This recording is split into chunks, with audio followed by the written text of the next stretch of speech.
Hi, it's Dom from Clean Page Design. I know a lot of my clients suffered from getting quite a lot of contact form spam, usually the usual suspects, things like erotic pictures or intimate pictures or things to do with Viagra, gambling, and the more the less kind of nasty standing ones like SEO, people trying to sell you SEO. So what I've recently done, based on the amount of spam that I've seen come through contact forms, is start to implement a system using conditional logic, which reduces, if not stops, contact form spam. So I'm just going to walk you through how I do that. So as you guessed from what I just said, it's important that the contact form plugin that you're using on your WordPress site has the ability to add conditional logic. So I use Gravity Forms, but there are a number of forms out there that have this function. Some premium, some free.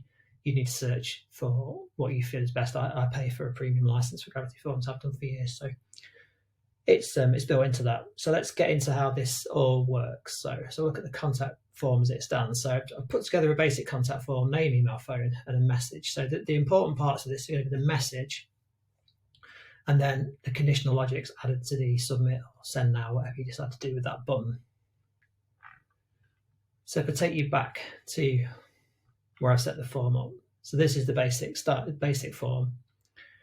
And the two things we're going to do, first of all, on the message, we're going to make this a required field. So if someone's using your contact form to send general messages or to inquire about something, whether you've got some tick boxes on there to say that they're interested in service A, B, C, or D, or other drop downs or other options on there, chances are you're going to have a message field or a text field where people can write a little bit about their issue. So this kind of assumes you've got this text field on there. That's where the bulk of the sort of spammy messages come from.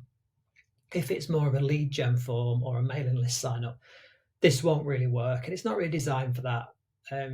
That's something that you probably need to get around another way if you're experiencing spam on that front. So this is standard contact form, which is, it could just be name and message, but then obviously how you're going to get in touch with them. So name, some form of contacts, detail, and then a message. So we make that message field required, so that way they have to type something in there. And then we come down to the submit button. What we can do on Gravity Forms and other forms with conditional logic is we can turn the conditional logic on, and we can hide this button if any of these conditions are met. So if the message contains, there'll be a few suggestions because I've done this quite a few times now. If the message contains SEO, then this won't show. In fact, I'll just demonstrate that for you now.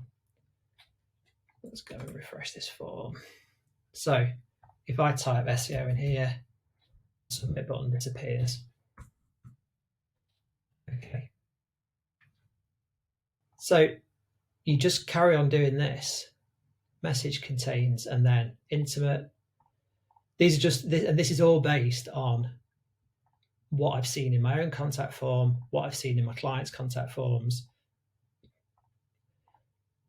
So .xyz was one. Just bear with me while I go through these. In fact, so I'm just adding a few more of these in, and I'm just going to talk you through a couple of exceptions as to what you might want to avoid. And then one, so you notice I've got a Bazinga in there. I don't even know what Bazinga is, but it seemed to be on a couple of sites. It seemed to be one that came up quite a lot. I forgot what I was going to write in there now. That's right. So this would be your domain. Often people flogging SEO nonsense will put in their message, I came across your site, yourdomain.co.uk. So chances are someone's not going to write, a normal human being is not going to be writing that in your contact form. So that's another one to put in there. Now, I want to talk you through a couple of exceptions. So in the case of Gravity Forms, it takes these quite literally. So I've covered off a few: intimate erotic, that's people trying to sell you Russian brides. SEO is an obvious one. XYZ, I don't know what that is used for, but it is. HTTP means that it usually gets rid of any websites they're trying to send you to. Href gets rid of any emails they're trying to linked to. As I say, Bazinga is just one that you could add, you don't have to add. Then Viagra is another one, and your own domain. So what I mean by takes it literally is, I'll just demonstrate this one more time. So we've got Viagra. You might also want to put Cialis, okay? But the problem with Cialis is that the form doesn't take this in isolation. It takes this whether it finds this on its own or as part of another word.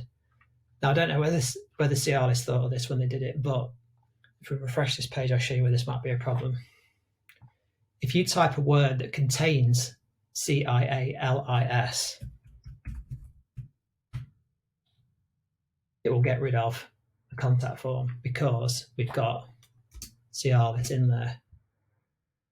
So if you are a specialist in something and someone is looking for a specialist, then you might have to leave Cialis off. Now, another one I've thought of, a lot of this will pertain to the industry that you're in. So you might be tempted to put casino, but if you say fit carpets in casinos, or if you do something with casinos and that's who you're actively trying to target, you don't want to ban that word from your contact form. So you just need to be careful with the words that you choose, that they're not part of other words or they're not related to your industry, and you're not sort of blanket banning words just because you don't want someone to talk about it. You think that's something you want to stop, but actually you need people to have that ability to add that to your contact form. And that is literally all there is to it. So you can do whatever you want otherwise with the other fields. It's just this message field, make it required, and then make that conditional logic list of if this field contains these certain words and phrases and what have you, this submit button disappears. And I've noticed clients that have come to me and say, can you just please do something about the spam? And I've gone and checked. I've just made a quick mental list of what the majority of the things are that people are being kind of hammered with. And then I've gone and created those conditional logic rules, 10, 12 words at max, and overnight the spam just disappears. Not stops completely in all cases, but stops enough that it stops driving you crazy.